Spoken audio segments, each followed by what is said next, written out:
So this is my storage farm. Basically, this is not what every storage farm is going to look like, but this is an example of what a storage farm could be. I have three Optiplex 780s running here.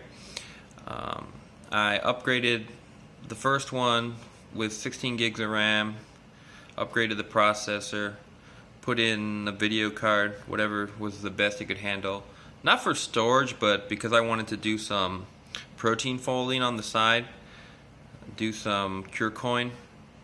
And then the other two are 8 gig machines.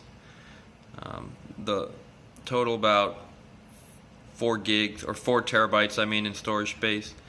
Now the machines themselves didn't cost too much. It was only about $300, I think I would say, a little, maybe a bit more with the video cards and all that. So you could say that you could set up a pretty decent base station, I guess you could call it, for your storage farm with not too much money. There's a lot of drive bays in here. I could put in 8 terabyte, or if they come out, 16 terabyte drive bays. But in retrospect, was that such a great idea? I don't think so. Not for the long run, because even though the machines themselves are cheap, these are older processors. These are processors that were great in 2010, 2011, but they don't really compete with like an i7 in a laptop or anything like that, especially when you consider power consumption. And so having these three things running full blast all day, really ups your power bill when you get it at the end of the month. Comcast is my internet provider. It's actually been pretty decent. I've benchmarked it. I'll routinely get around 240. My speed is 200, or the speed I'm paying for is 200 down, and I'll get 238, 240. Up speed's not so great. Maybe 50 tops, 50 megabytes a second tops. But at the same time, it's a home system, or it's a home setup, so I'm not expecting synchronous up and down speeds.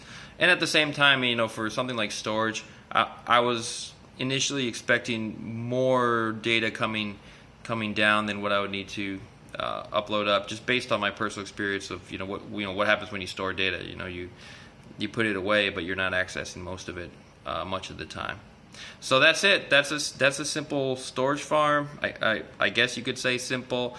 Part of having the 3 devices is I thought it would be better to load balance across 3 instances of storage rather than having it all in one place. But because there's not too much activity right now, I wouldn't be able to really give you real world data on that. Back in November, it was really busy. I was getting a couple terabytes in the month, but nothing like that since. But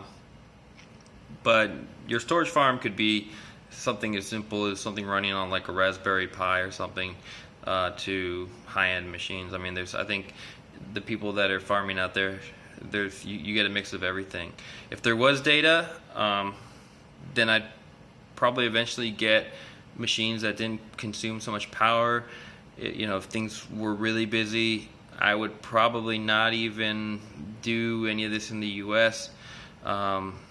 My brother and I set up a storage farm in Finland because power prices are cheap there and internet's a lot faster, but we have yet to see anything. At the end of the day, probably the best locations, bandwidth and power-wise, are in Romania.